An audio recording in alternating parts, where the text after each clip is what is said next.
Welcome, everyone, back to Anonymous Addiction Deprogramming Podcast.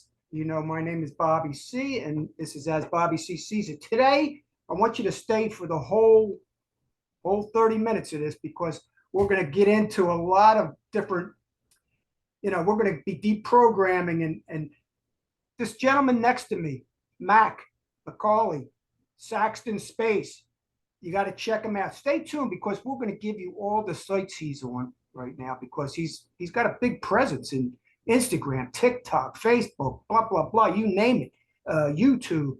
So check out Mac. We're going to be talking about how Mac got into Alcoholics Anonymous, started deprogramming, transitioned out, started reprogramming, and where he's at today. Mac? Thanks, brother. I'm going to really enjoy having this conversation. I love talking about this stuff. So you want me to go into just my beginning of 12-step, basically? I remember your last podcast. I just listened to your last podcast. You were saying when you went into treatment, a lot of indoctrination right there is the story. Yeah. All right. So yeah, I had an intervention, which is important to acknowledge because that's the beginning. That's where it starts. So you have a coercive intervention, classic, to where, basically the interventionist will like leverage your loved ones, engagement in your life against you, which I get it, I understand, but it's effective in coercing people. Anyways, immediately went to treatment. I stayed in treatment for 4 months, and it's a 12-step treatment model. Really, the only thing I was offered that was clinical was I did some EMDR there, which is pretty amazing that I was offered that at all. But the majority was just peer-led groups, big book studies. We were taken to 12-step meetings. And the only thing that really stood out was that I had a clinician who was actually a good clinician. That was a good person. And she actually advocated for me to be able to come home because the whole treatment staff wanted me to stay in Mississippi. And I'm from Austin, Texas. I was like, I don't want to live in Mississippi. So yeah, I'm sorry. No hate towards Mississippi, but I wasn't really feeling Mississippi. And yeah, so I basically had a aftercare continuum of care set up to where I immediately went to sober living the first night that I got home, which was super depressing. Just having a little bit of time with family, and then okay, go to the sober living house, and immediately went to a meeting. Immediately did IOP. I got a sponsor within like the first week that I was home, and went through the steps. Yeah. And you know what? Let me just stop you right there. That's what it sounds like. That's the fast track. That's the track of, I'd say 90% of the treatment centers. Look, alternative treatment centers are coming about little by little here and there, but that's the fast track. That's it. Described perfectly. That's the way I always see it. Continue, Mac. Yeah. So, I mean, I was real desperate, which is important to acknowledge, the level of desperation that some people do have. And the idea that that's a requirement, and the only reason that would be required is if you're giving someone something that's not effective and that maybe isn't the best option. Like you'd have to be real desperate, to do that. And that was the case for me. I was very desperate. I was very impressionable. I was like a sponge. Because my receptors weren't covered in the substances anymore. And now I was just very, very sensitive, and I quickly was indoctrinated. I did not fight it at all. I'm someone who grew up in like a hippie family and like more alternative, eclectic family. So I was like, okay, spirituality, all right, cool. Let me just break in. Were you introduced to any other alternative methods prior to that? No. And it's important to note that my mom, she's a former AA member and someone who has recovered from alcohol use disorder for like over 14 years. So the first meeting I ever went to a meeting with my mom, and I remember just being like, oh God. And I already had all of this other trauma tied to growing up with, people in my life with alcohol use disorder. So it was interesting that that's where I ended up. I didn't end up in NA, I ended up in AA. Yeah, talk a little bit about that, because alcohol was not even your big problem. No, I didn't even have what could qualify as an alcohol use disorder clinically. It was what it was is I went to NA meetings in Mississippi, and the personality types and the even just the physical appearance of a lot of these dudes, it I'll be honest, I was judging them as being corny. I was like, I don't want to be around this. It was a lot of like, I mean, I was in a meeting in the woods, literally in like a tiny church that was a candlelight meeting. And for someone who's like never seen that before, being in the woods in the middle of Mississippi, like candlelit NA meeting, I was like, I'm good on this. And so then they would take us, they would, put us in the white van and drive us to AA meetings.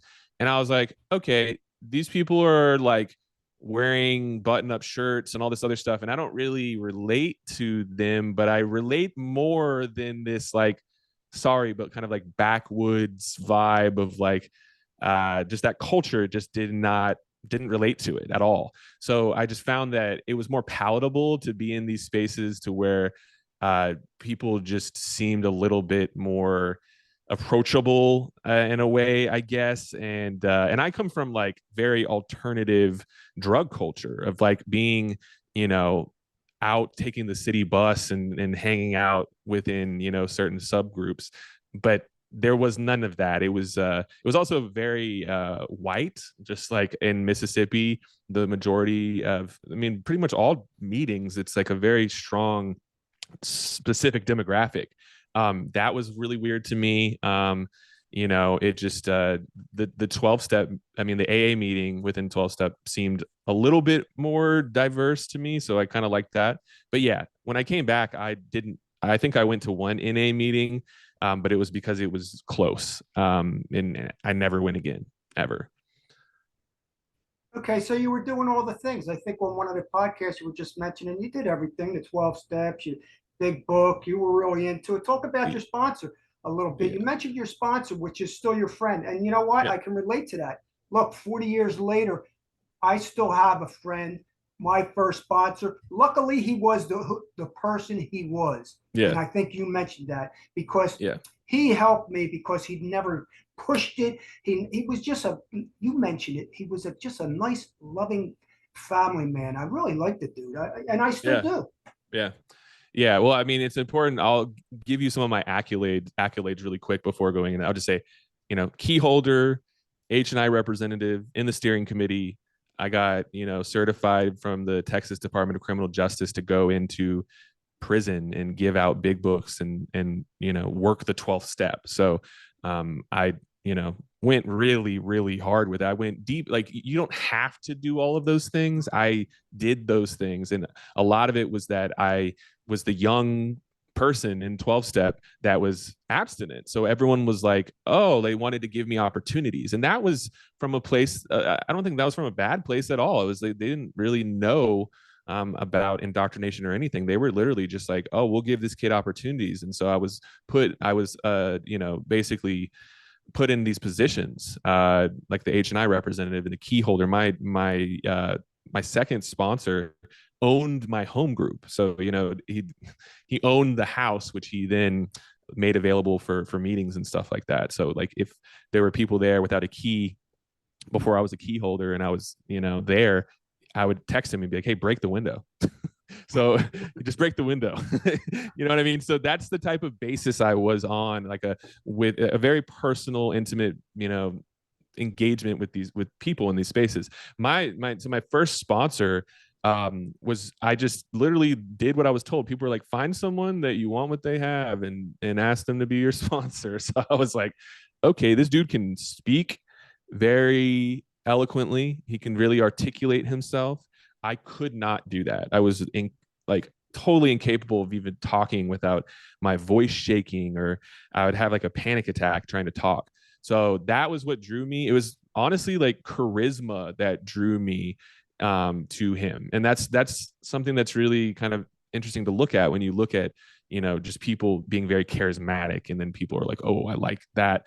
Whereas that can actually lead you to someone terrible. In this case, it led me to someone who I still like to this day. So yeah, I mean, very compassionate in the way that he implemented stuff, very soft spoken, but he's also very, just a big dude. I think he's probably just maybe a little bit shorter than me, so maybe like 6'4" or whatever, like big guy, just very, for some people would be probably intimidating, but he was so sweet. And then I was just like, all right, cool. So we went through the steps very quickly in his apartment, basically. And we would just sit in this apartment and go through the steps. I did, I went through all of it in a matter of, months, even like we went as far as like getting down on your knees and you do the third step prayer for the first time and, all that stuff. So yeah, to me, I had experiences with it that made me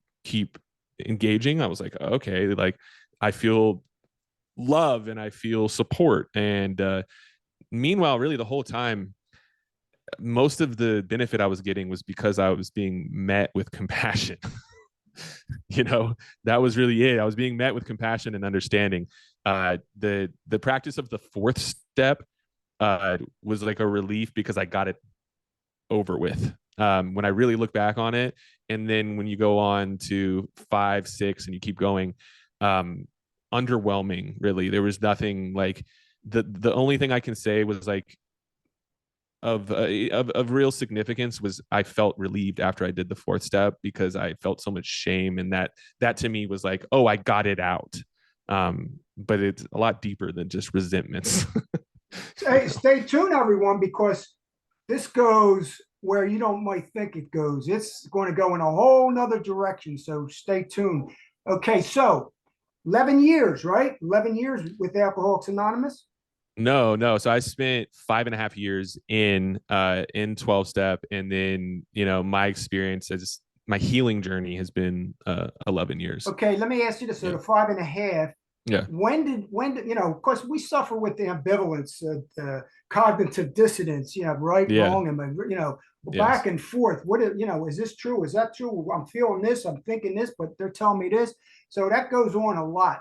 For me, it did the whole process. So it's a process. So when did you start kind of like the light bulb started to go off and you know what, this I got to start deprogramming from this stuff, or I've been programmed. I'm being programmed.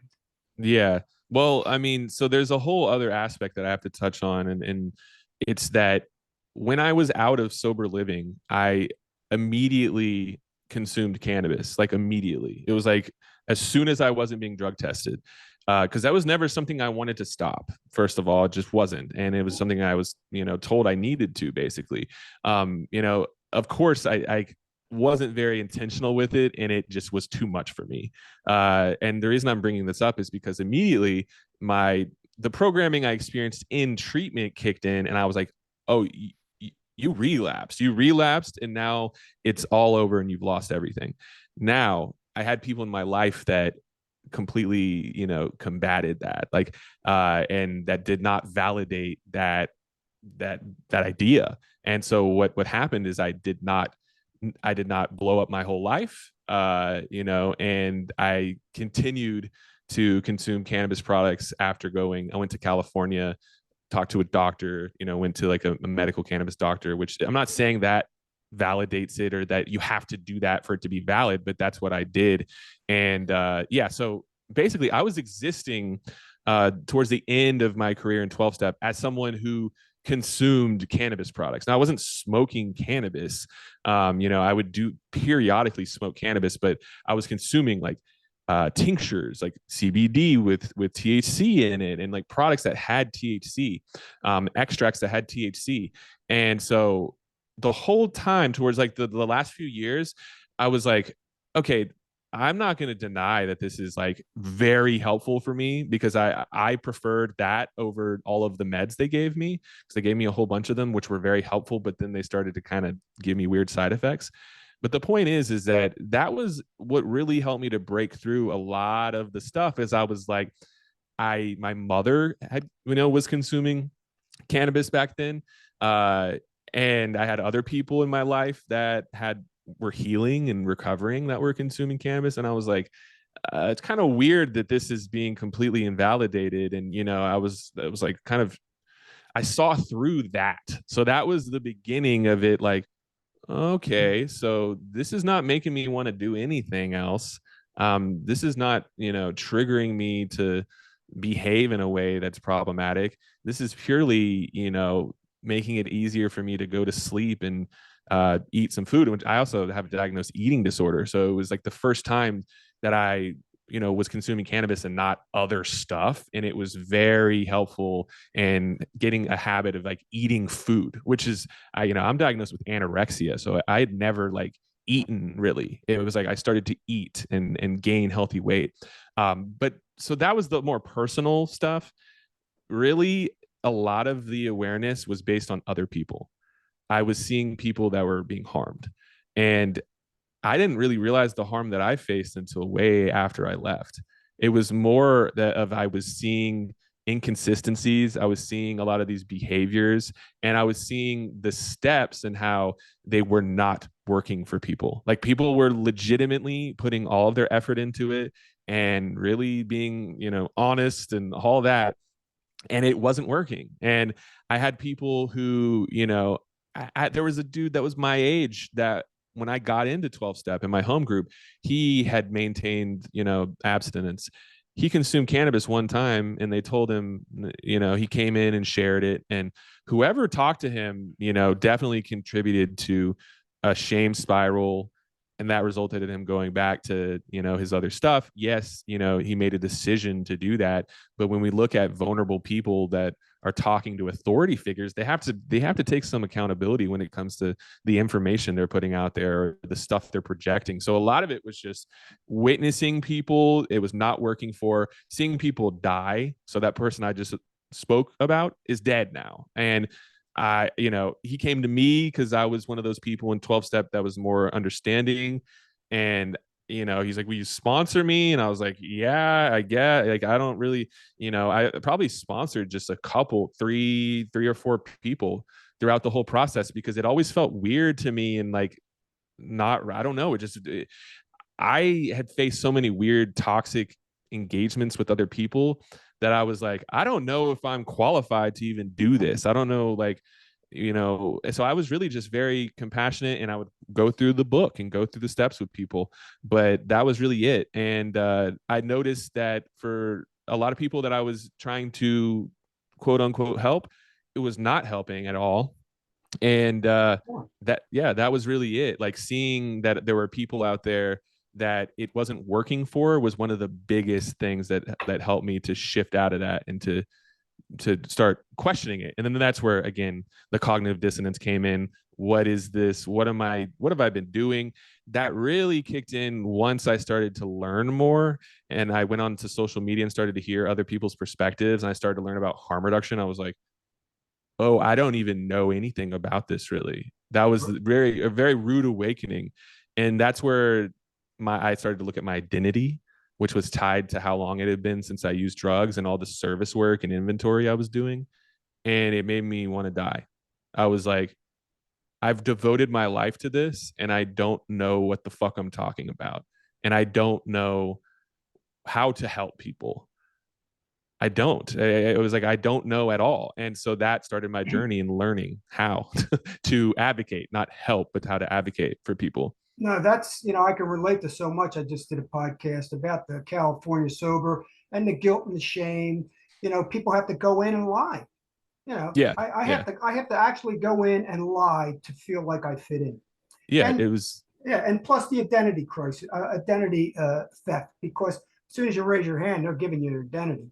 First of all, yep. alcoholic, ick, means just pertaining to. That's all. If you look it up in a dictionary, I see ick means pertaining to alcohol. So I'm going to call myself an alcoholic just because of pertaining to alcohol. Ism is just a movement. That's all it is. Alcoholism is just a movement. So these words, yeah, I can relate to a lot what you just said. So continue, Mac. Yeah. I mean, you touched on something that's really important, and it's that look, because I have the mom that I do, and the wife that I have, I was able to be open and honest about what was going on with me. I had support from grandparents, I had support from aunts, uncles, all of that. And that's why I was successful. If they would have told me, "Oh, you're done for. You relapsed, you're done." I would have actually relapsed. I would have totally relapsed. And at that point, my mom had a boyfriend who had money. That's how I went to treatment. I never had insurance. My family never had enough money to send me to treatment. She had a boyfriend who was wealthy. But at that point, I would have been sent back to treatment. I would have gone. So let's say they told me I relapsed, whatever. I would have been sent back to treatment, and that cycle would have begun to where I would not be sitting here as someone who went to treatment one time, and that's why it's important to acknowledge that that's not because someone is incapable. It's often because of the outside influence that contributes to a cycle of repeated stays in treatment and sober living and IOP and going back to 12-step over and over and over.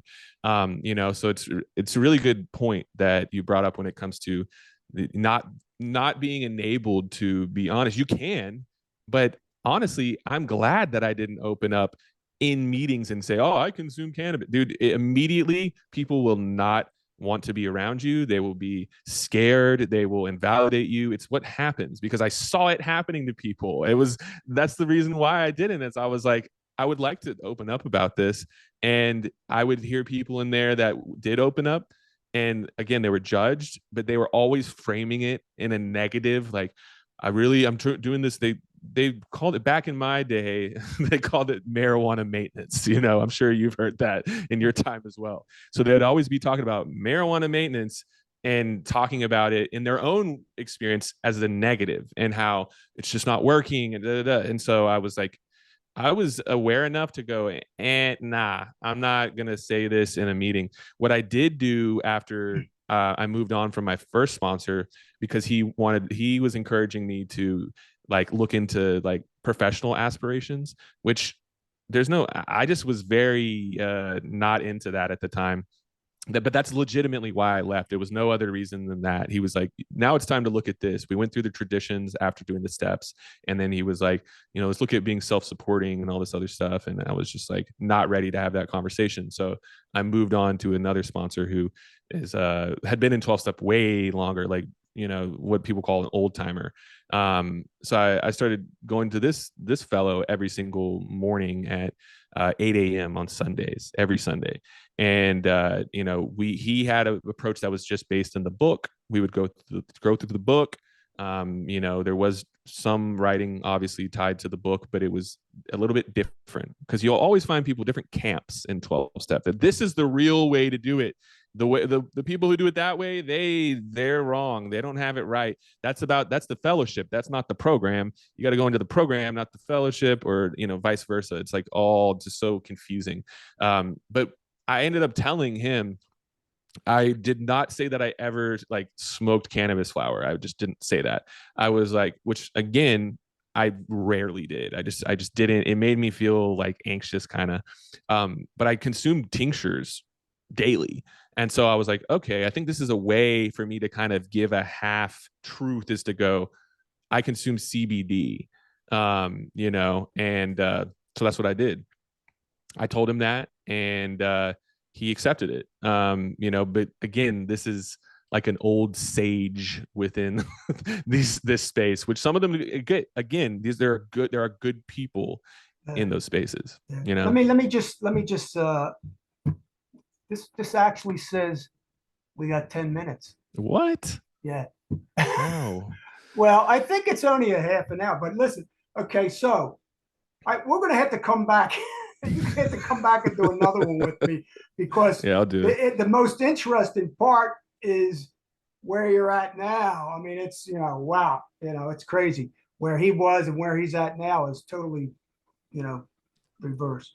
So you got out, you came out, you got into, where'd you get into? You got into, what first did you do? Well, so when I left, you know what you said, you felt dead, you wanted to die.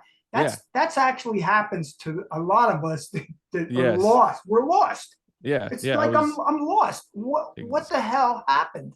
Okay, and all this information I had, most of it's a lie. Yep.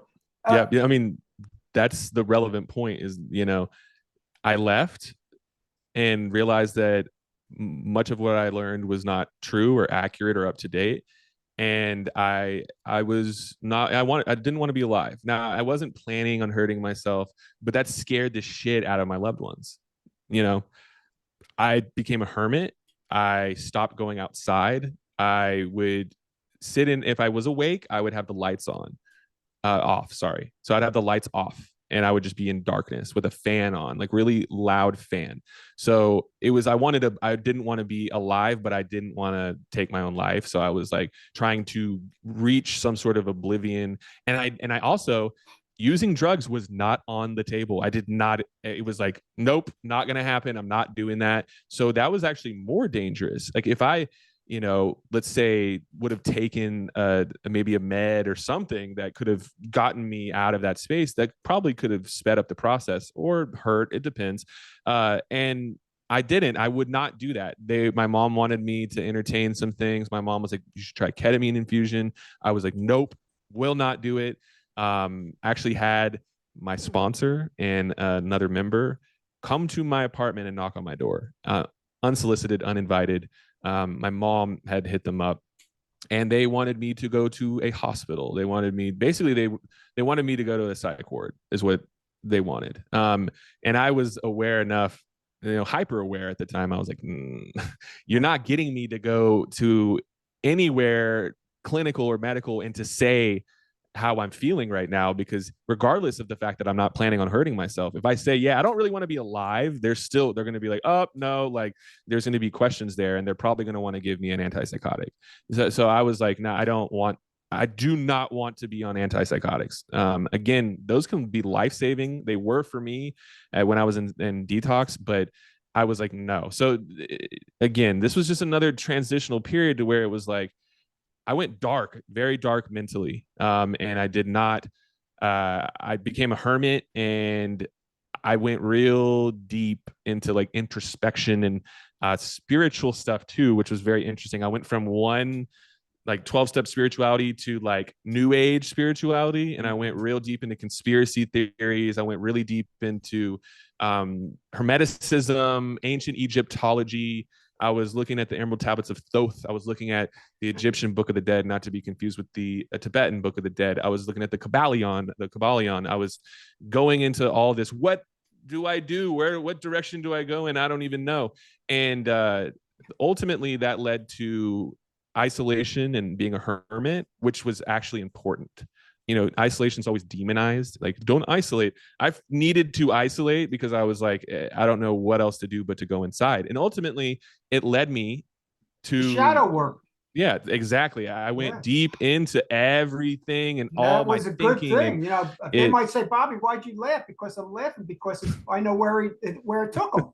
Yeah, no, it's a trip, and it is. There's something comical about it when you see that it can lead to that. And for me, it was very scary and unknown. But you know what I learned is that I had to rely on myself and that I needed to be my biggest advocate. That's where it all, the shadow work, all that shit. It was like, you need to be your biggest advocate.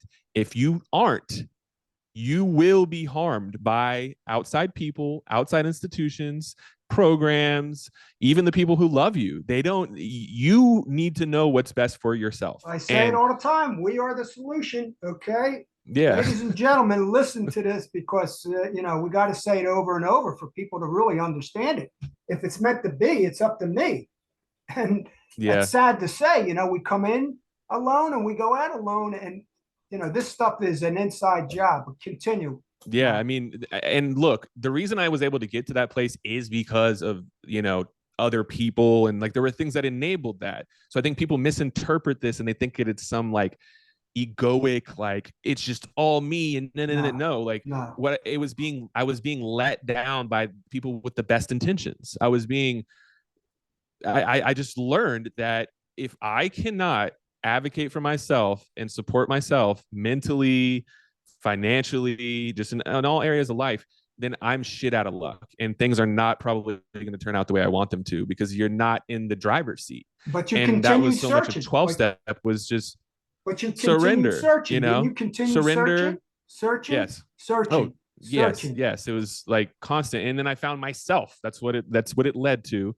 And I learned, hey, I can just be in the moment. Actually, I did affirmations, was actually huge for me. Was I did real deep affirmation. Like I was like listening to affirmations and not watching anything or listening. I wasn't even listening to music. I was just listening to affirmations, guided affirmations. I was focusing on my health. I changed my diet. I started drinking water. I stopped drinking soda. I was like drinking tons of water, eating vegetables. Like it was like I was starving for self-care and self-love and all this stuff. And that's what I did. I went deep into it, and I found that everything I needed, from myself was inside, and that yeah, I could still entertain. I've had a therapist that I love, that I've been working with for a long time. I still, I stayed away for a while I was like a hermit, but revisited that and started making content actually around that same time. And the beginning of my content was talking about this stuff. So I was talking about spirituality, self-reliance. I was like saying like Matrix type stuff, like Hey, talking I about the still say it. Matrix. I still talk about it. I was, that's where I was. And again, I can be an extremist in certain ways. So I took it to an extreme, and then I had to kind of balance that. So yeah, But you know what I'm basically, saying? This is what I see. I'm yeah, seeing even from me, myself, you. Look, the journey's. It's not the destination; it's the journey. Okay, so there's more. I believe, and you know what? And I'll have to say it because everything in Alcoholics Anonymous was all borrowed, taken from all over the yeah, place, religions, exactly. medicines, psychologies, and all this other stuff. So I don't throw it all out. Okay, more will be revealed is true for me too, but I search and more is revealed. I uncover, I uncover, I recover, and I discover new different things and aspects of myself and the world and the universe and society.